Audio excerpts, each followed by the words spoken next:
మా వాడితో పెళ్లి చూపులకి రెడీ అయిపోయావు. రిషి తెలుసా లేదా?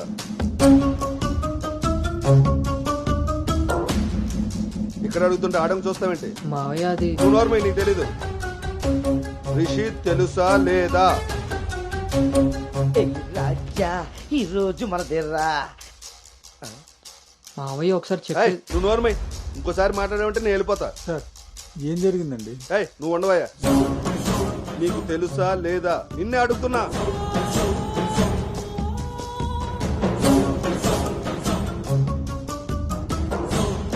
మావయ్య ఒకసారి నేను చెప్పి మీ నాన్నకు ఫోన్ చేయరా. అది కాదు. ఏయ్, నేనే చేస్తా.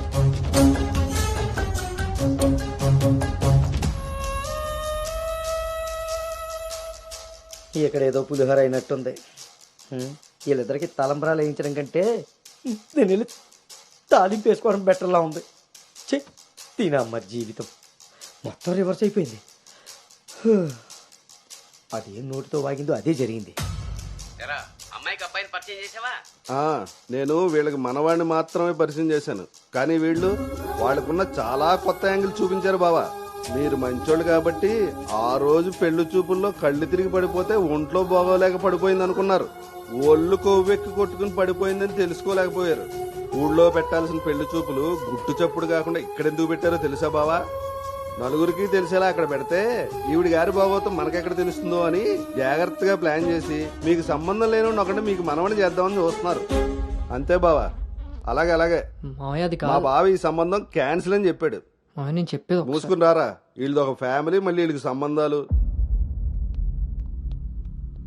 ఎవరైనా మన మాట అన్నప్పుడు మనకు కోపం వస్తే ఆ మాట అబద్ధం, బాధ వస్తే ఆ మాట నిజం.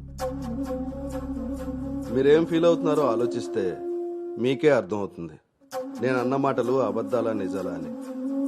నువ్వు రారా.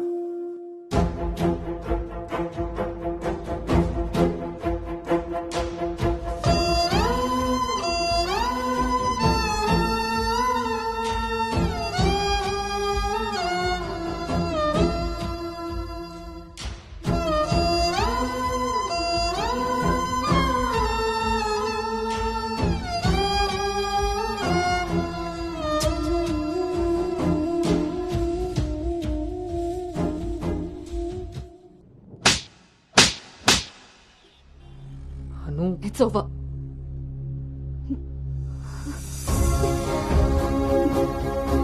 ఏ నమ్మకంతో అయితే నీతో ట్రావెల్ చేశానో ఆ నమ్మకాన్ని చంపేశావు. అసలు నీకు నాకు తప్ప తెలియని రిషి బయటికి ఎలా వచ్చాడు? మనం ఎవరితో అయినా పర్సనల్స్ షేర్ చేసుకుంటే వాళ్ళు దాన్ని మనసులో పెట్టుకునే వాళ్ళై ఉండాలి, బయట పెట్టే వాళ్ళై ఉండకూడదు.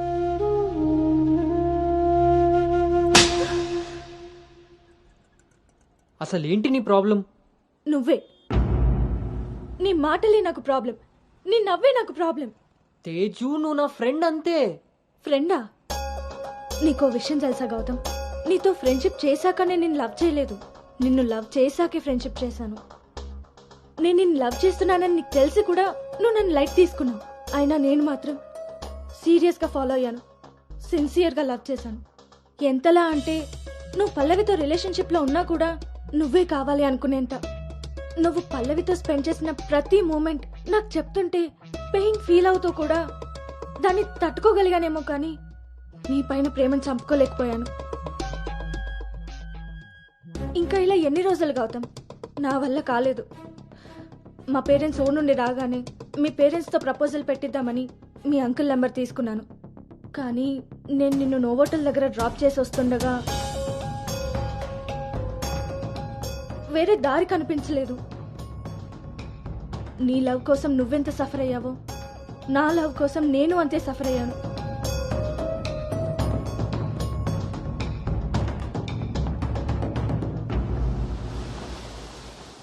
ఏంట్రా ఇలా జరిగింది? సాయంత్రానికల్లా శుభవార్తతో తిరిగి వస్తా అన్నావు, అలాంటిది సడన్ గా ఎలా? సడన్గా ఏవి రావురా, అన్నీ ఎప్పటి నుంచో ఉంటాయి. సడన్గా బయటపడతాయి అంతే.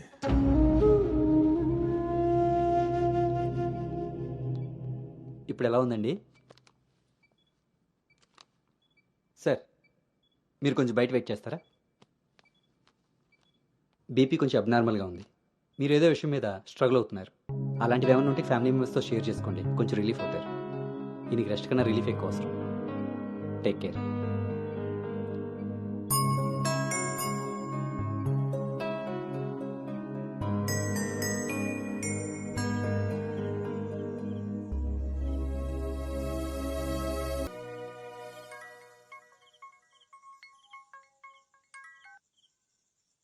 భార్గవి,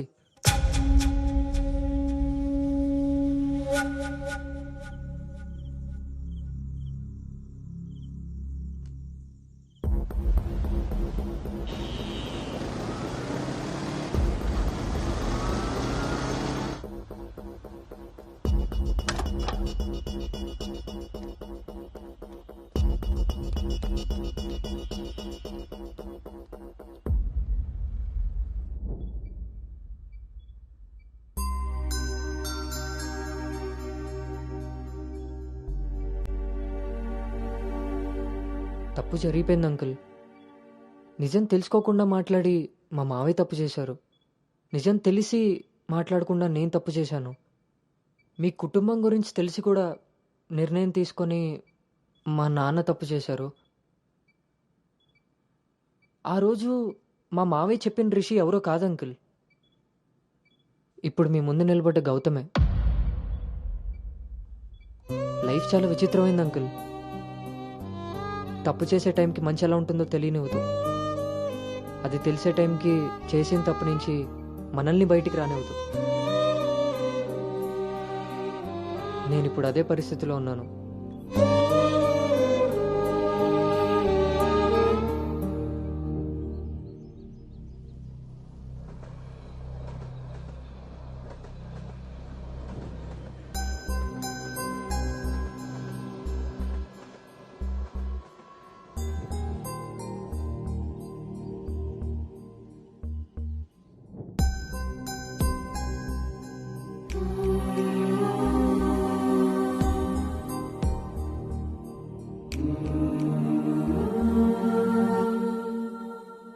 అమ్మాయి విషయంలో తప్పు జరిగిందని తెలిసాక కోపాన్ని ఆపుకోలేకపోయాను.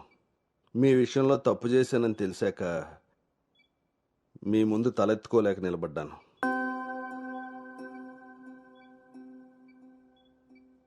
ఎదిగే పిల్లలకి స్వేచ్ఛనిచ్చే మనం మన పిల్లలు ఎదిగిపోయారన్న విషయం కూడా తల్లిదండ్రులుగా మనం గుర్తించగలగాలి.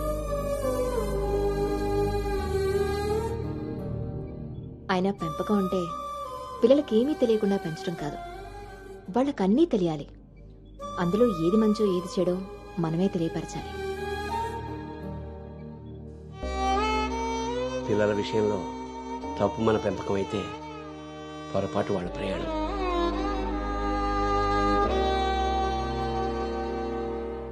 మనం మోస్తున్న పల్లెకిలో కూర్చున్నది మన పిల్లలు. వాళ్ళు బాధ పెట్టారని దింపేయగలవా? మనం బాధపడ్డామని వాళ్ళని వదిలేయగలవా? మన జీవితాంతం వరకు వాళ్ళని మోస్తూనే ఉంటాం. పిల్లలు కదా. మనం ఒకరినొకరు అర్థం చేసుకున్నాక ఇంకా కావాల్సింది కన్నీళ్లు కారణాలు కాదు.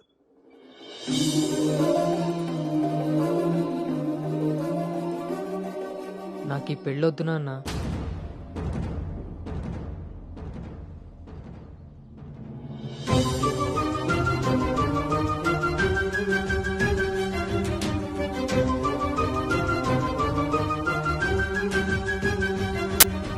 అసలు ఇది ఎలాంటి పెళ్ళమ్మా?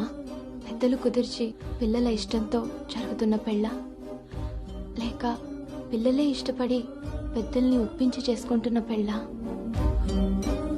పెద్దలు చేసే పెళ్లిలో కానీ పెద్దల్ని ఎదిరించి చేసుకునే పెళ్లిలో కానీ పెళ్ళి ఎలా ఉంటుందో ప్రేమ కూడా అలానే ఉంటుంది. కానీ మా పెళ్లిలో అది మాత్రమే ఉండదు. ఆ రోజు మీరు అడిగారు నన్ను, నువ్వు సంతోషంగా ఉండాలి అంటే నీకు ఎలాంటి భర్త కావాలి అని. అప్పుడు నా మనసులో మాట చెప్పాను. కానీ నేను ఆ రోజు చెప్పిన వ్యక్తి గౌతమ్ అయితే కాదు నాన్న. పెద్దలకి నచ్చినట్టుగా పిల్లల్ని పెంచుకునే అవకాశం అందరికీ ఉండొచ్చు. పెద్దలకి నచ్చిన విధంగా పిల్లలు పెళ్లి చేసే అదృష్టం కొంతమందికే ఉంటుంది.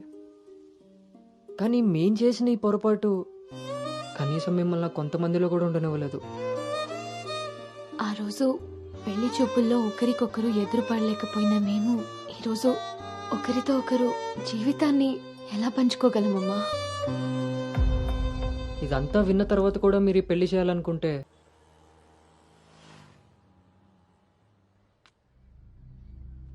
చిన్నతనం నుంచి నువ్వు నేను ఒకే ఊర్లో పెరిగాం. నిన్ను తాకిన గాలే నన్ను తాకింది, నువ్వు తాకిన నెలనే నేను తాకాను. మన పరిచయం విచిత్రం, మన ప్రయాణం ఇంకా విచిత్రం.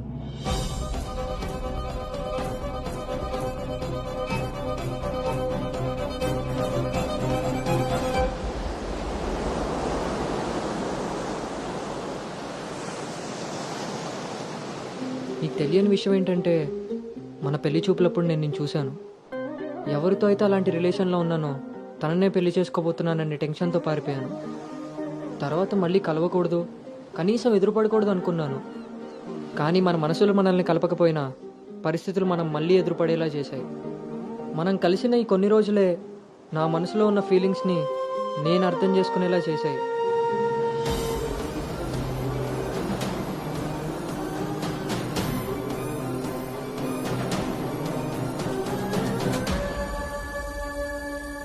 ప్రేమ అందంతోనూ ఐశ్వర్యంతోనూ పుడుతుందని తెలుసు, కానీ కేరింగ్ వల్ల కన్సోలింగ్ వల్ల పుడుతుందని నా విషయంలోనే తెలుసుకున్నాను.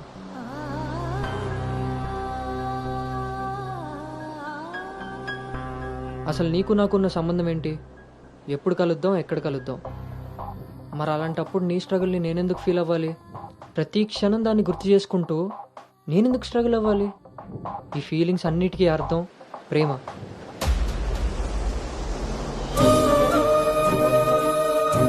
ఆ విషయం చెప్తే నన్ను తప్పుగా చూసి దూరం చేస్తావేమో అన్న భయంతో చెప్పలేకపోయాను.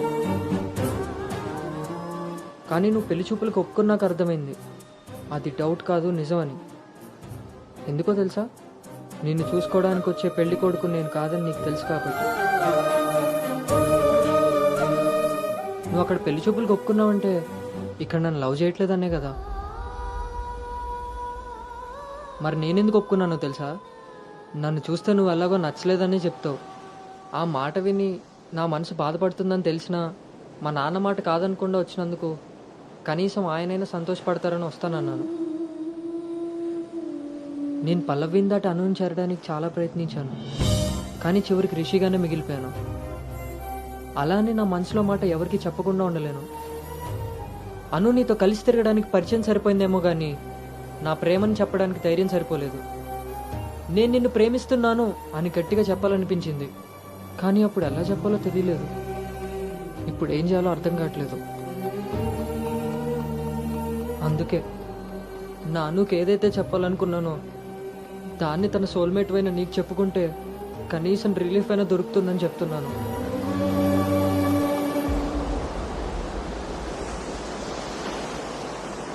I love you, Anu. I love you, Anu. I love you, Anu.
Gautam మ్మ్.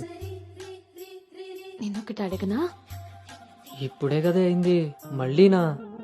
ఛీ, అబ్బా. అది కాదు.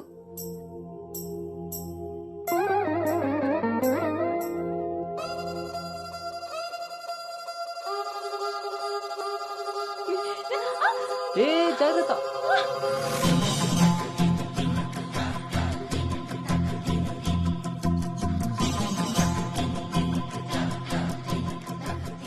ఆ రోజు కూడా రైల్వే స్టేషన్లో ఇలాగే పట్టుకోవచ్చు కదా.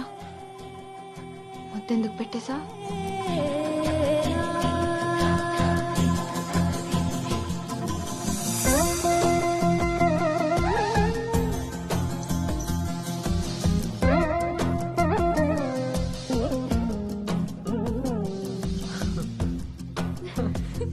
గౌతమ్ ఆగు. అను ప్లీజ్ ఇప్పుడు వద్దు. ఇప్పుడు కాక ఇంకెప్పుడు?